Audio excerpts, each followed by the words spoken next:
Hey,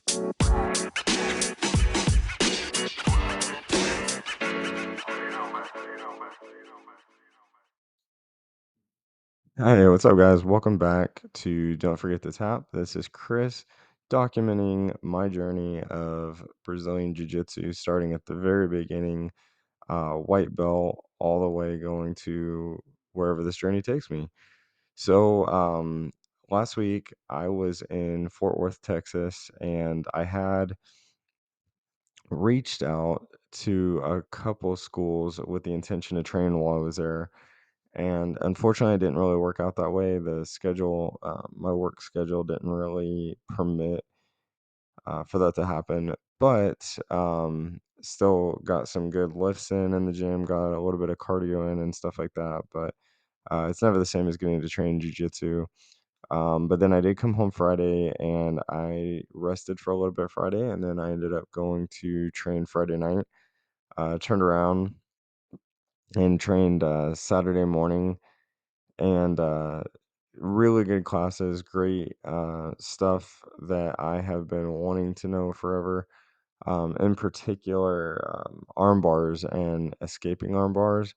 And so bear with me as I try to struggle with my words to describe my way out of it. But okay, so and this is again more from my memory than yours, but kind of the takeaways from it were once the armbar's set, you gotta there's a couple ways you can go about it.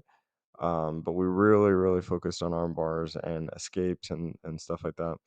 But so one of the first ones that we learned was if they start setting the arm bar and everything, grab your collar. This is provided that you're in a gi, of course. Grab your collar with the arm that's trying to be arm barred. You would grab that collar, the lapel of your own gi, and what's going to happen is once you have that, with your other hand, you would push their leg that is over you towards your legs, and you would try to catch almost like a half guard or a triangle their leg, and you push it away. And once that tension's broken, um, then they no longer have, that tension's released immediately. And I'm trying to remember exactly what my professor said, but he said that in order for an arm bar to be effective, it's got to happen between the midline and the elbow, I think, or something to that effect. But I understood when I looked at it. But anyway, so once you trap those legs, you push away, and you can actually kind of start. You use your hips, pin them to the ground towards the side that's being arm barred, obviously, and then you can roll and make their legs come up, and you can pull that elbow out, but you got to be really careful because if you don't break it, then they can continue the arm bar. And so pull it out, and yeah, then you can transition to side control, or tons of different things that you can do from there. um Another one that seemed to work really well up until purple belt showed me that it didn't work was so if they're on top of me and I can manage to set up a figure four, and my the C it's like a C clamp on their ankle.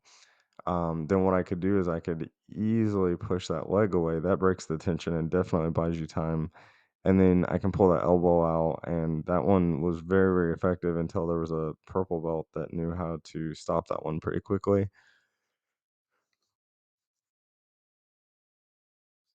Excuse me. Another one was I believe it's called the hitchhiker escape, and so basically it's kind of a last resort, and it's got to happen really quickly. But let's say they get that armbar in, and it's going. What you do is you point your thumb towards your head, towards the mat, and you kind of going away from it. So the again the arm that's being armbarred, it creates a thumb going down. Probably why it's called the hitchhiker escape towards the mat, and then simultaneously you have to walk away from them, like almost like doing a bridge, kind of walk away from them backwards and roll out of it. And I did it yesterday, and it worked really well, actually.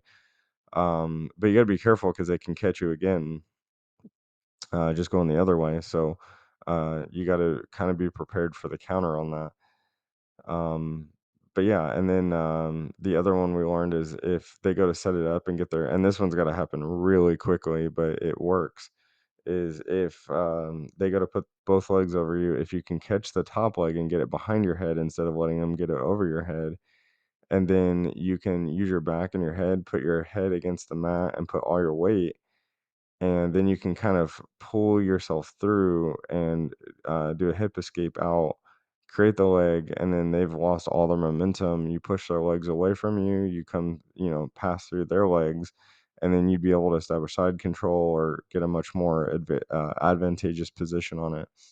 But regardless, it was really good training for 2 days. I'm still proud that I got 2 days in this week, provided that I was on a business trip.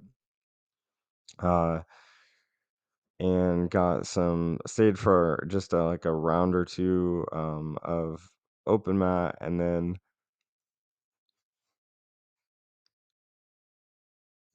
excuse me, sorry, that's my morning yawns, of course, but and then other than that, I learned a form of a baseball choke. My coach, he did it to me during sparring like 3 times, and it worked like crazy effective. And so I asked him afterwards if he'd be willing to teach me, and he did. And it's actually a fairly easy setup. Granted, I'm gonna probably forget it 1,000 times over, but it was a really good setup. That thing caught me 3 different times, and I just felt completely useless against it. Provided that I should. It's a brown belt versus a white belt, so there's very little that I could humanly do in that situation. But man, it was effective, and it just came on so quick, and I didn't see it coming. But that's kind of just jujitsu sometimes, right? So, my coach has that game. He knows how to set things up, and so it was really cool. I liked it a lot. It was absolutely miserable to be put in, but it was an extremely effective technique, and it was really cool. And very thankful that he took the time to teach me. So, um, other than that, though, it was a great week, and just sometimes giving your body time to heal is just as good as going out and beating it up and everything. Really been connecting with the people in class. I just like I said, I will say this probably every episode. Can't express enough how lucky I am to get to train at the gym that I train at, Gracie Baja, San Antonio. I am giving them a shout out because they're great. Like, it's full of the greatest people, and I love all the gyms I've trained at, but there's something very special about this place. Means the world to me. The people there, it's become a home for me.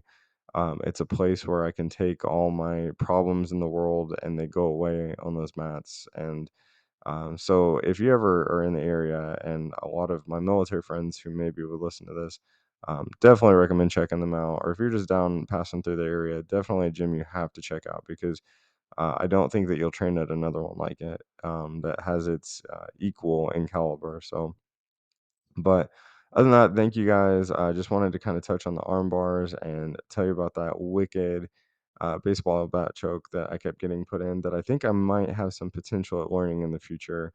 I understand the concept of it anyway, so that's enough. Connecting the elbows is really important. Remember that if I listen to this later. But arm bars are wicked. I've been put in many of them, and now that I have the tools in the toolbox, it's just practice, practice, practice, repetition, repetition, repetition. But coming up for some future episodes, working on getting some interviews set up. Um, and can't wait to share some of those people's stories with you guys. If you're interested, if you're listening to this, if you've made it 9 minutes into this episode and I haven't lost you, if you're interested in being a guest, I would love to have you. Love to hear your journey. It doesn't matter if you're a new white belt like me, or if you're a very, very seasoned black belt or beyond. I would love to have you share your story, share your experience, take any advice you're willing to give, and pay that forward. So thank you guys so much for your time. Thank you so much for listening. Also, one last thing, one last detail is I will have some patches coming.